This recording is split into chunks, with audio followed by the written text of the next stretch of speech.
the City of Victoria Planning Commission meeting for Thursday, August 20th. Anyone have cell phones on, please put them to silence during this meeting. First thing on the agenda is approval of the minutes. Do I hear a motion? So moved. I have a motion by Mr. Rashid, second by Mr. Wayne. All those in favor say aye. Aye. All those opposed, same sign. Minutes passed. Next thing on our agenda is citizen communications. Anybody in the audience wishing to address this commission on a subject other than what's on the agenda, please do so at this time. Okay, looks like we don't have anybody that would like to address it. We'll go ahead and close the citizens communication. Now we're up for development and review and formal action. Good evening, Commissioners. Amen. There we go. Good evening, Commissioners. First on the agenda is a variance to Section 21-82A1.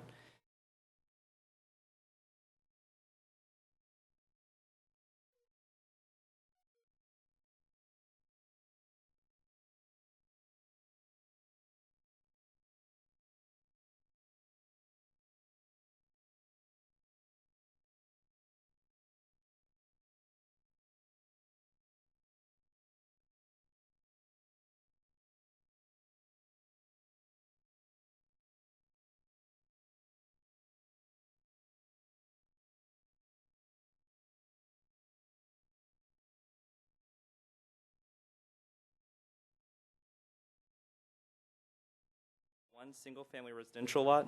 This variance would allow for the owner to waive the minimum lot width requirement of 50 feet, as well as the minimum 6,000 square foot lot size requirement. A water service will be provided by sewer service will be provided by an existing 8-inch sewer line off of Ernst Street. The site will be accessed off Ernst Street, and drainage will be in compliance with the master drainage plan for the City of Victoria. The City of Victoria Code of Ordinances, Section 21-82 and 21-82A. City Code calls for a minimum lot width of 50 feet and a minimum of 6,000 square foot lot size. Without variances, this tract of land would most likely remain undeveloped due to minimum lot width. Staff recommends approval of the variance request, as the lot will most likely be unable to be developed without a variance, and is an existing tract of land, which would require acquisition of additional land to be in compliance with the minimum requirement of the subdivision. And upon approval of the variance, approval of the final plat. And I can answer any questions you have. I had one question on this. The owners of lots 2, 3, 4, and 5, is it the same owner next door to it, adjacent to it? Are those the same owners? Different owner?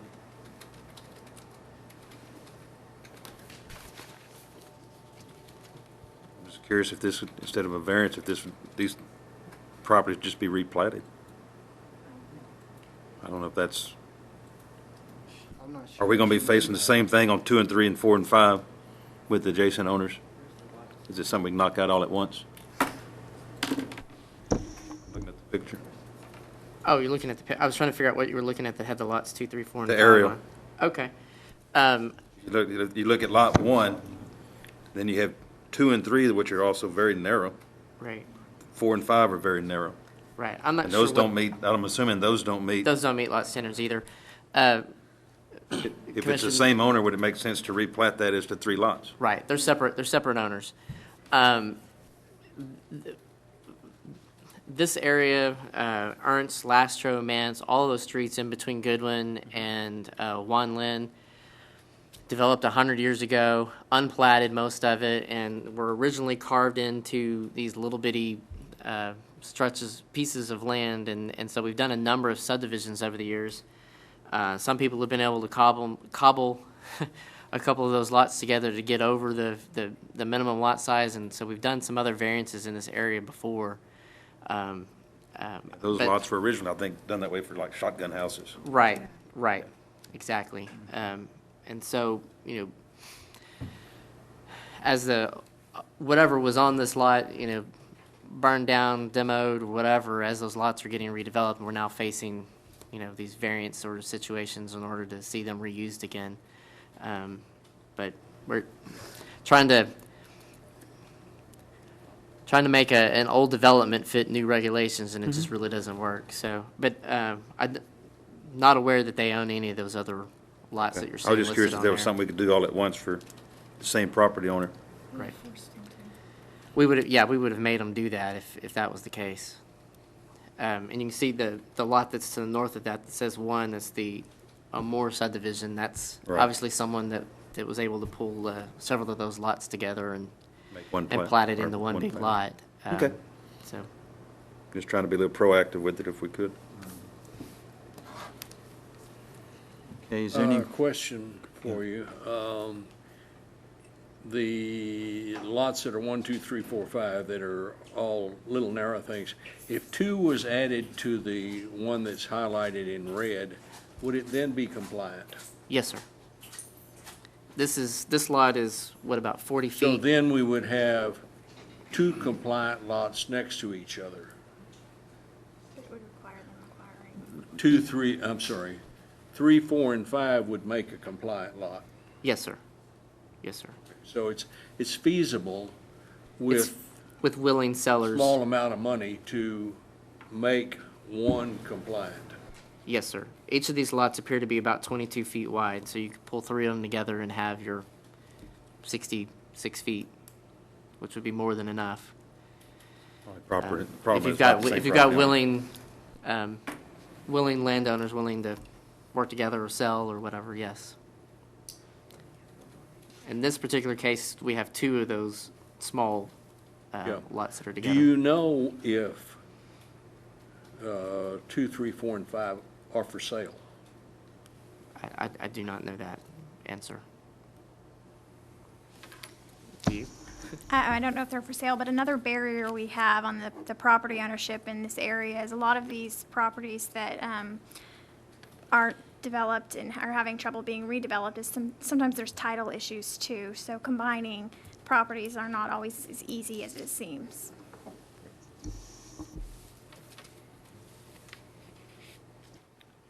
okay? Any more questions of the, if not, I'm going to go ahead and open it up for a public hearing, because this is a variance. So anybody wishing to address this commission on this particular issue, please do so at this time, and limit yourself to 5 minutes, please. Okay. Okay, I'll go ahead. I don't see anybody that wishes to address this. We'll go ahead and close that, and then we'll deliberate. I know we've approved these in the past. Several of these I know we've done in the past, so. It looks like to me, Lot 1 is a lot bigger than Lot 2, so Lot 1, that Lot 1 next to the, it probably couldn't do anything with it, so. Do I hear a motion to approve the variance? So moved. I have a motion on the table by Mr. Woods, a second by Ms. Steen. All those in favor of the variance, say aye. Aye. All those opposed, same sign. Aye. Okay. Variance passes. Did you get that? Okay. Thank you, sir. right. All right, sir.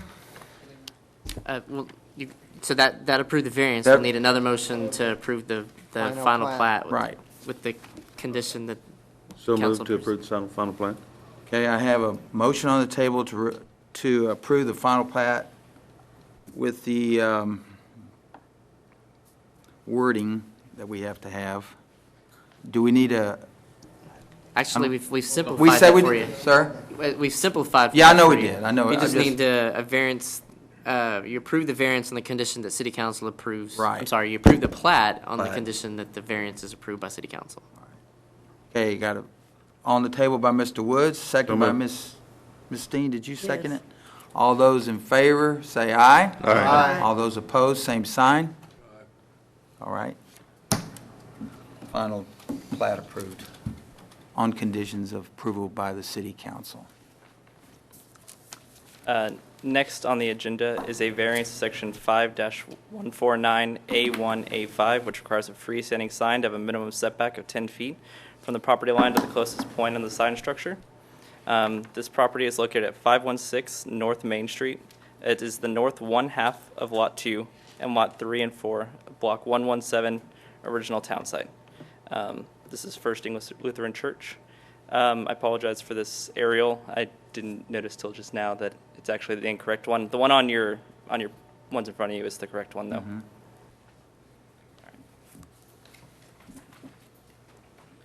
The subject property contains 1.18 acres of 512 North Main Street. The property is located at the intersection of West Staten Avenue and North Main Street.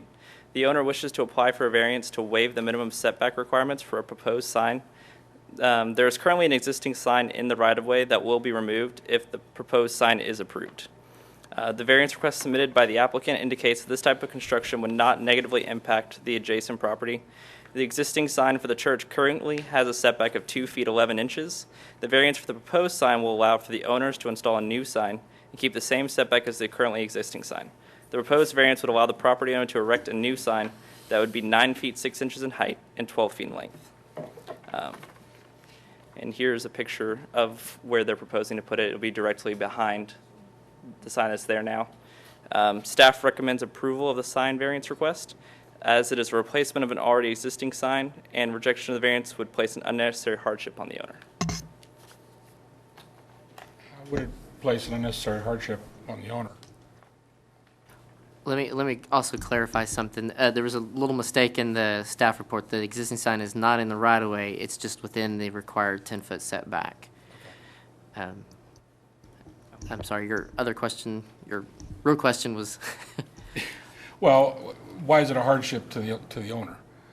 I mean, they either leave the sign there or take the sign down and put one in exactly the same spot. Now they're asking for a variance to move it back so they can put a bigger sign in. They couldn't even put a new sign back in the existing location because it's within the 10-foot setback. Freestanding signs by our sign code are required to be set back 10 feet.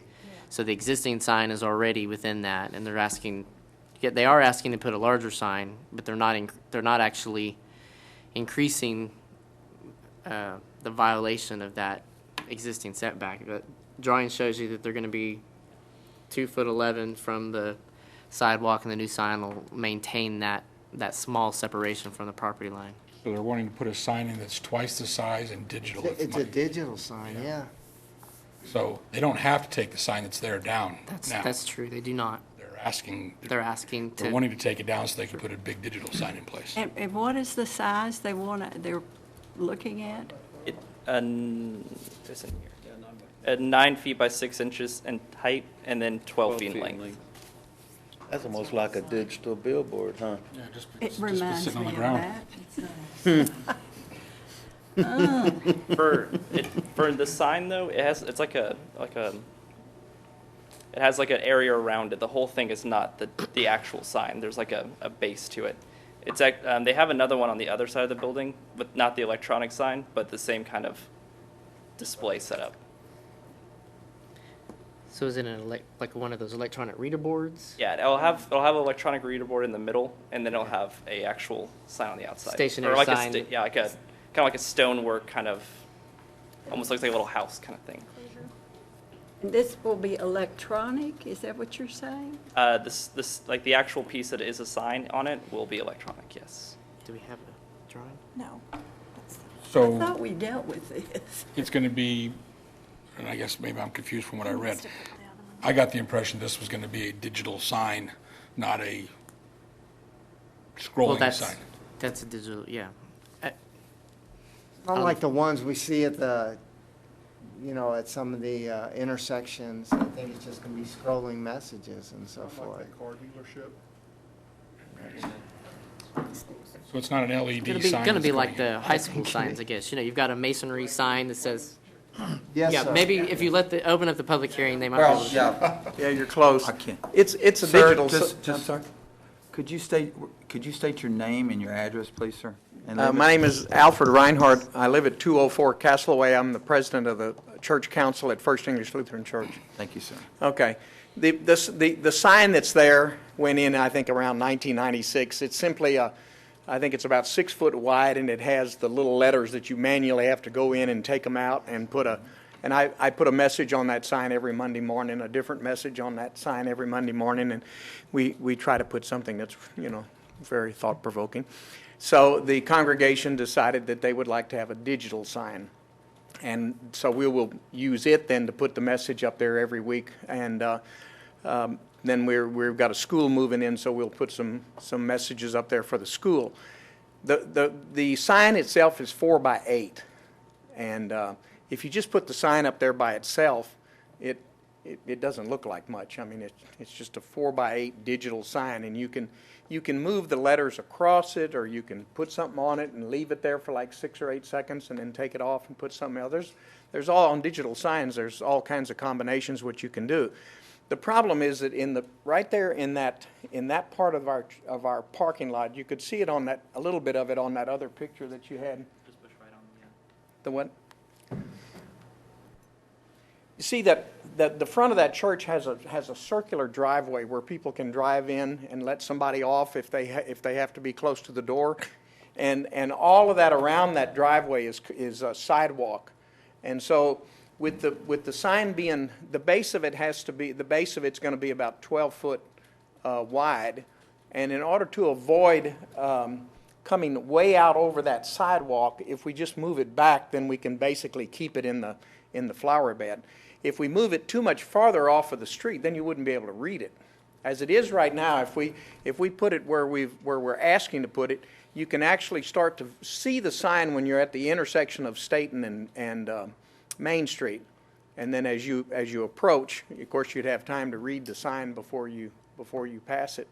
But that's the reason that we're moving it back, is simply so that now when it comes out, we'd only have to take out a little bit of the sidewalk in order to get the 12 foot in there. Now, the sign is going to have, the church itself has the white stone on the exterior, and so we want it to match so that it's attractive. So that's the reason that you need a little bit extra space on the sides and the top. So it'll have white stone going up the side, a little bit of white stone over the top and back down the other side. And then right above the digital sign will be the name First English Evangelical Lutheran Church in just block letters.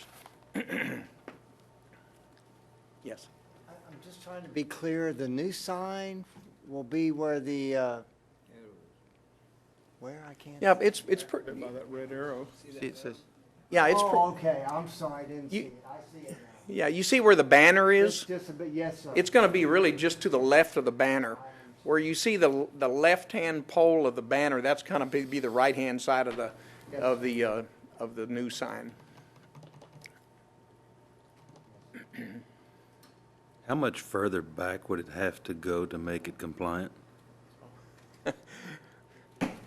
8 feet further back? So it would go 8 feet into from it? where It's 2 it foot. is It's 2 now? foot 11, so it needs to be 10 feet back. So you'd have to Okay. push it. So it would be on the back side of the banner, taking up maybe a parking space. It's just, because the church owns that parking space, correct? The church what? The church owns that parking behind it, Yeah, correct? yeah, Okay. that's our parking So to lot. make it compliant, all they would have to do is move it further back and right on the concrete. Yeah? I mean, as far as the issue of not being able to read it because it's 8 feet further back, I mean, these digital billboards all over town, you can read them everywhere. 8 feet further back is not going to make it harder to read, and it would be compliant. Yeah? It moves it pretty far to the, if you try to get 10 feet off the property line, you're moving it considerably 8 back foot to the further right. back. Well, you're moving it 3 foot further back than where it's going to go. Yeah, okay. 3 foot further back than where you want it. 3 foot on a 4 by 8 digital sign is not going to make that much difference. And it's compliant then, at that point. You don't need a variance. Other than possible variance for a digital privately owned billboard in a historical district. There, This is not a, this it's not a consider- this is billboard. It's a freestanding sign, and there's not a prohibition in the historic district on freestanding signs having electronic elements to them. Okay. Can't have a digital billboard. Can't have a digital But billboard. this is not a billboard. This is a freestanding sign. What's the size of a digital billboard? I don't know. Different The big ones, yeah, the big ones are The 400 square feet. Some like Middleton, smaller ones, what's the size of them? 5 by 9, maybe? Maybe This is 4 by 8? a couple of hundred square feet. No, this is 32 square feet versus I'm just- 150 square feet or whatever those are. We're hard on the sign companies on these digital boards. This is getting up there for, even though it's a freestanding sign, you're getting up there in size on a digital board now. Even though it's privately owned, it's freestanding, but you're getting close to the same thing that you have with these guys with the digital billboards that we're cracking the whip on them all the time about. It's certainly Even though not it's any privately closer owned. to the street. That's one side of it. The other side is just to move it 3.5 feet further back, you don't need a variance. compliant. Then it's a compliant sign. I don't know where the 3.5 is coming from. It's currently 2 foot 11 inches, 3 foot. Right. Okay, it would the need to come location of back. the new sign is The gonna new be how sign- far back? The new sign's gonna be that same dimension back. Not according to this. Not according to this, it's gonna be what further we're back. looking It at it shows 7 feet. Shows 7 feet back. Well, From, not from. I'm that's not confused. from the street. That's from the back. That's from the Oh. back of the curb. This one right here. I understand. From the edge this way? From the edge. Okay. It shows where it says existing sidewalk on that drawing. That's the sidewalk. That's where the from the measurement is curb, being from the taken back from. of the Okay. curb. That's 2 foot 11 inches. From To- the This way. property. Okay, I got you. So It's the same setback. it's 7 feet back or I got 8 you. feet back instead 7 of feet back. more than what they're shown on there. So it'd be, I don't know that it would fit within that flower bed. It would be in the park. It'd be in the parking lot or inside the middle of that traffic circle. Mr. Reinhardt, did y'all in any way try and position a sign so it would be legal and it's just too far? Well, if you were gonna be technically legal, you're starting right there, where it says existing sidewalk, see, I've measured it's 2 foot 11 inches from the sidewalk. That's not from the property line. That's from the sidewalk. And, if you were compliant, you would take that whole sign and basically you would move it, the way it's drawn there where it says new sign, you would move it almost entirely. You would be moving 8 feet further over, and you would end up way over here in the flower bed someplace. And the bottom line to it is that, I went out and stood in the street to check and Yes, see sir. where I could see the sign. And with the landscaping coming out, the sanctuary, the altar and the sanctuary come out almost to the sidewalk there. It's right on the property line. So if you're coming down the street, by the time you clear the sanctuary and you're at the entrance to this circular drive, well, you'd be past the sign before you could ever read it. Can you go back to the other picture, Lisa? Yeah, go back to the, okay. Going to this No, one, it's right. gonna I have was to come thinking Off further the- in. further off the Or street. going back. This roundabout, so Gotta to come this speak. way. Yeah, so from this picture, it'd be to the right. It would Yeah, have to you'd move, be it has to close. move to the right. See, the Gotta go existing where sign is 6 Okay, foot. so basically it'd go back where that tree's at. No, I think it needs to go more over this way. Yeah, that's what I'm saying, where that little tree's The at. tree, If it would be sitting there where that tree's at, that's about 10 foot, correct? You're almost back over there where that tree is. 'cause I don't the see where that's existing sign is 6 foot, That's gonna affect your so readability. that's 8. it's not. Actually, it's gonna be more where that vinyl sign is. That's what I'm saying, I don't see it.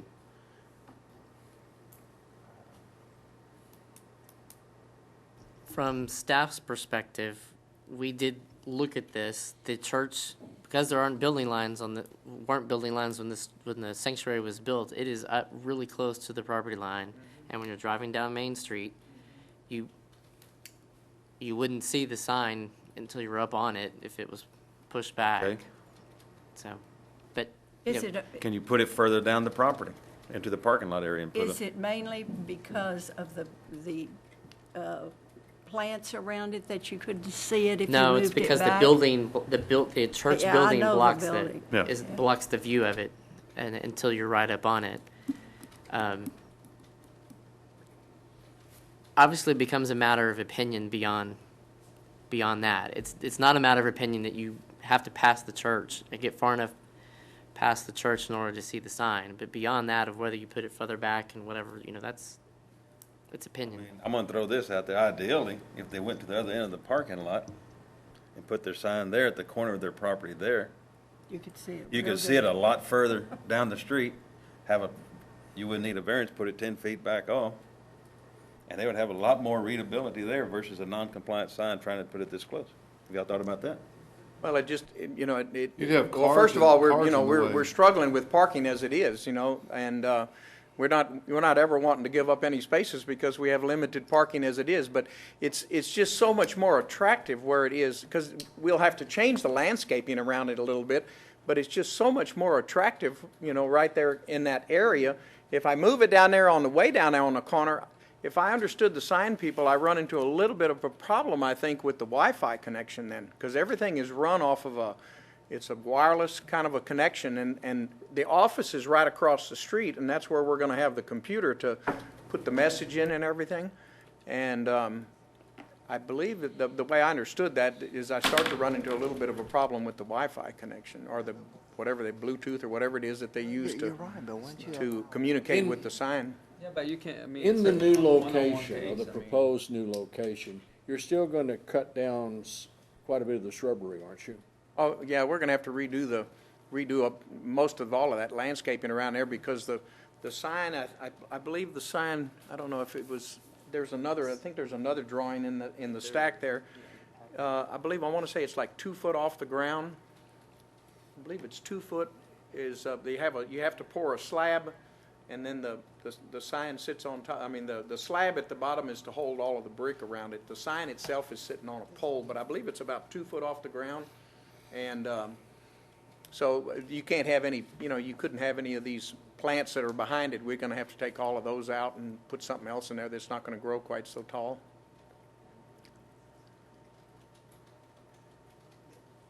Sounds like it's going to be very attractive. It's one-way traffic too, so, I mean, it's not like you have a problem with people coming from the other side and the sign's gonna be in the way. You just have to pull out, look to the left. One-way traffic at 30 miles an hour, so. Right.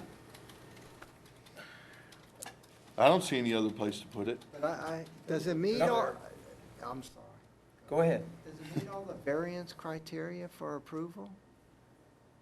Variances just sign variances and driveway variances don't have to answer all those other, They don't have to, They don't have to these answer 5 all the- questions? right, those don't apply. The sign ordinance only says you have to show that it's a unique or hardship, and it's very broad.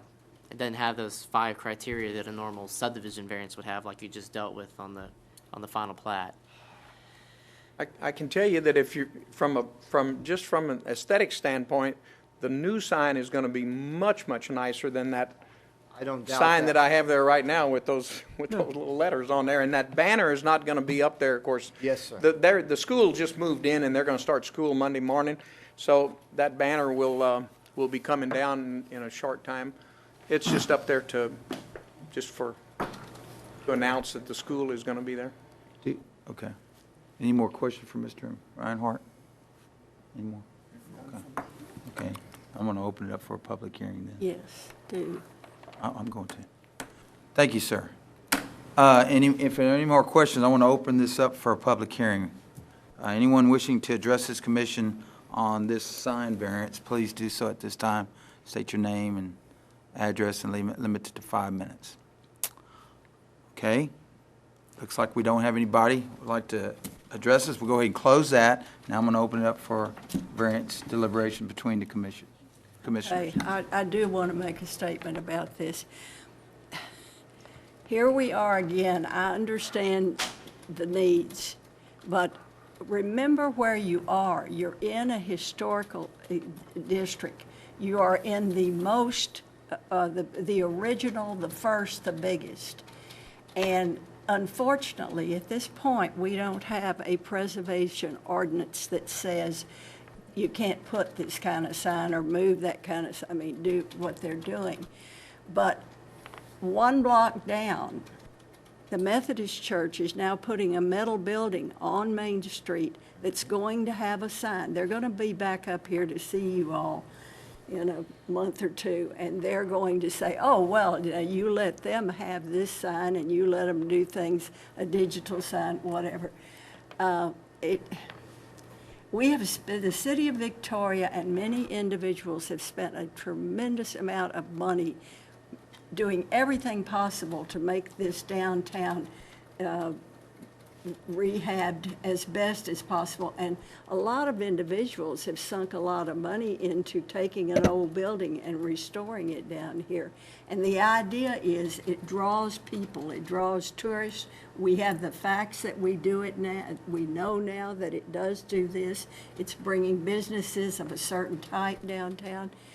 And yet when we come down to doing, I understand your need for wanting to change your sign, but I think it is important for us to be very careful what you do, because I guarantee you the Methodists will be in here. They're going to want a sign up for their resale store. That's what they're building on that lot.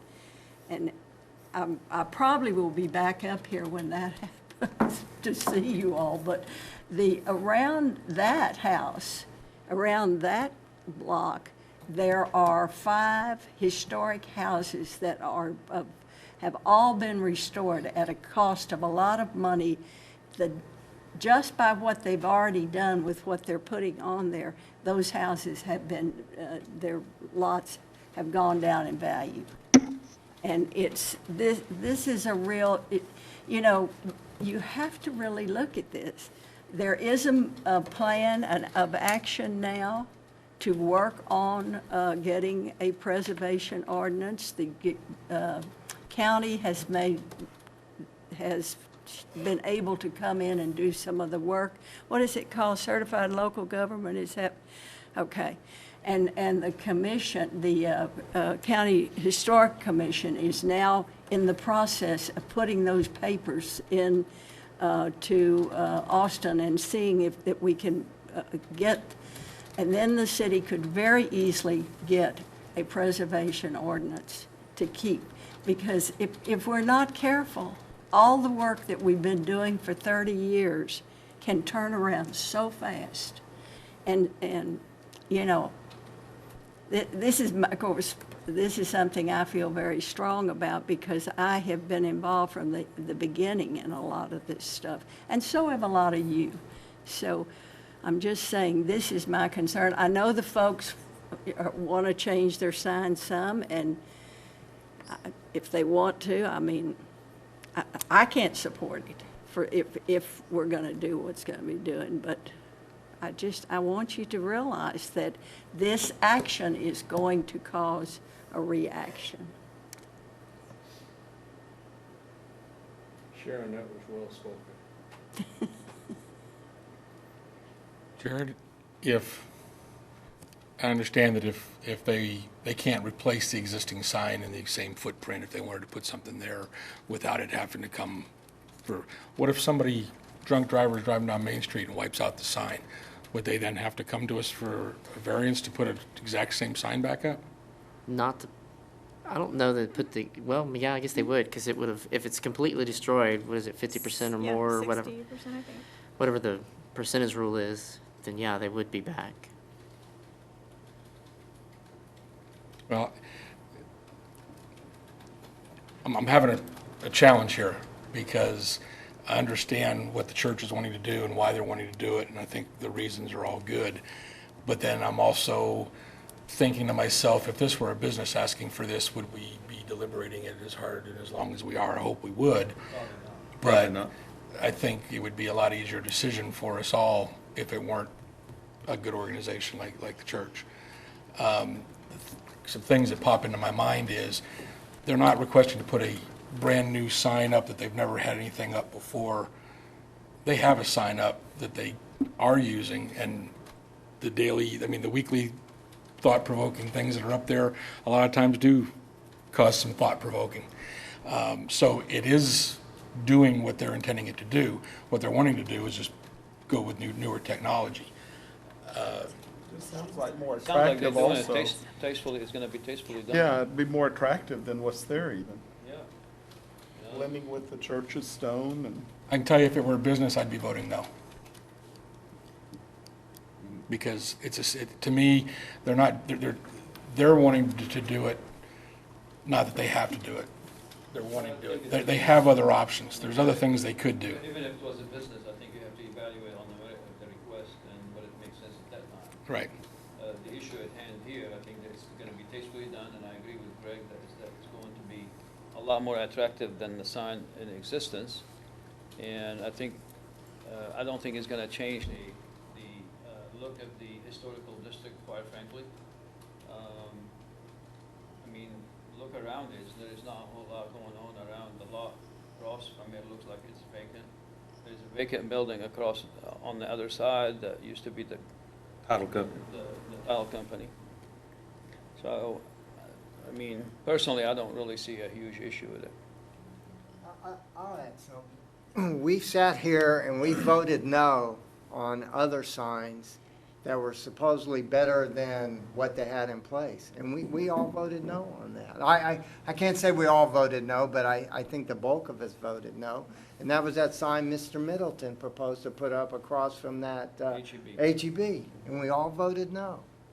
And that sign was supposedly, and if you've seen it now. Excuse me, a billboard, but my point, I'm trying to make an analogy here that's somewhat similar.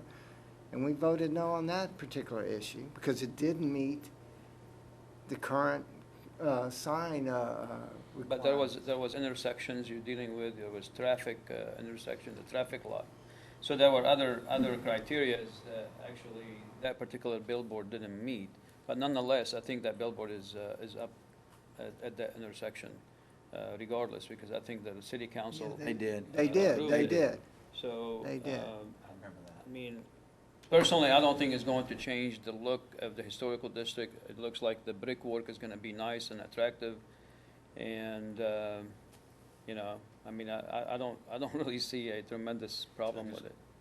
Me personally, I just can't see that moving it, making it a legal sign or one that meets compliance is going to affect the readability. In a slow traffic area, the majority of the folks that are going to be reading it are going to be the ones pulling in.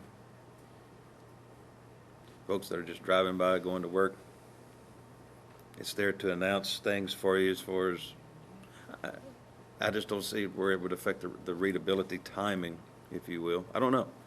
That's just my opinion. To make it a compliant sign. It'll be beautiful, what have you. It'll be nice.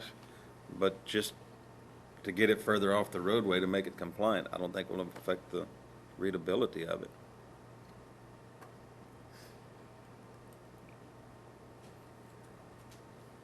I don't know.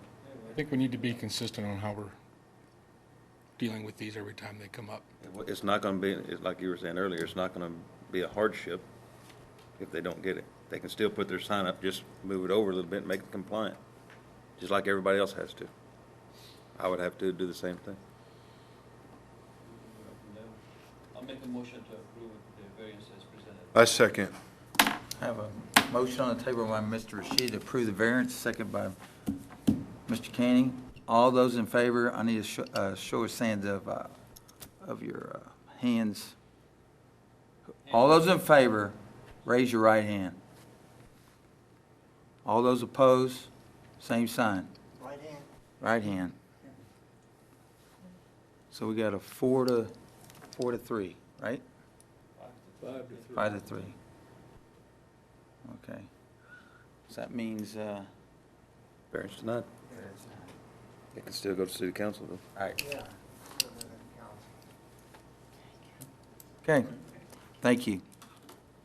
Next on the agenda is other business. In your packet is the monthly development report. You can see things have slowed down a little bit for us, particularly with the number of plats and site plans that have been coming into the office. Single family still stays strong. We did 11 homes for about $1.7 million last month. As you saw from the site plans, you can see on that commercial building permit, 0 activity, which was, I think, the case last month as well. So we have a number of big things that are kind of floating out there. It's just a matter of, I guess, someone signing a deal or coming and pulling a permit. So, but we're not too bad. $62 million for the fiscal year so far. So it's not bad. It's just compared to last year, this time we were 120 million, I think, or something like that. But yeah, it's activity is definitely leveling off. So, any questions on that? And okay, I guess the other thing to tell you, City Council Tuesday did make their appointments, reappointing Mr. Spears and Condolences. Congratulations. and of course Mr. Minkalinka and Ms. Steen are both rolling off. This was their last meeting. We have two ladies joining us next month, Marianne Wyatt and Lucy Herrera were the two that were appointed to those positions. So, and then we've got the state APA, or state planning conference coming up. So I know we've sent emails to a couple of you that were new and haven't attended that conference. And so we need to hear from you guys pretty quick. And of course, we extended an invitation to the new commissioners. And if those don't take it, then we'll open it up to the entire commission, see who wants to go. It's in Galveston, October 7th through the 9th. It's a great opportunity to learn planning commissioner roles and all that kind of good stuff. So, October 12th. We also have our comprehensive plan kind of wrapping up. We have a subcommittee meeting in September, I believe September 29th. But if you will mark your calendars for October 13th is our next big public workshop meeting where we will be getting input on implementation priorities. And then October 13th, next day is the last joint meeting between Planning Commission, City Council, and the Comprehensive Plan Advisory Committee. So if you'll mark October 12th and 13th on your calendars. And I'll be sending updates. that's all we have. Can you send us the email with all these dates? Yes, Yes. Was that it? that's it. Okay, next thing is items from the Planning Commission. Anyone? Well, I have a comment to say. I want to thank you for your dedicated service to this panel as well as to the city of Victoria. You have done an outstanding job and you'll be missed. And Sharon, the same goes to you. Thank you. You have done a great work on this panel as well as the preservation. Well, I'll probably now come to see you from the other side. We thank you both for your work. Thank you. I kind of wanted to say it's been, I came on this 6 years ago, and it's been a wild ride. We've had some audience full of people, and then we have some, one or two, but I got quite a lot of experience, and I feel really, I would say blessed being able to serve on this with a bunch of good people. So thank y'all too. And thank you to the city of Victoria. I feel the same way. It's been a pleasure. It really has been. Be out in the audience there.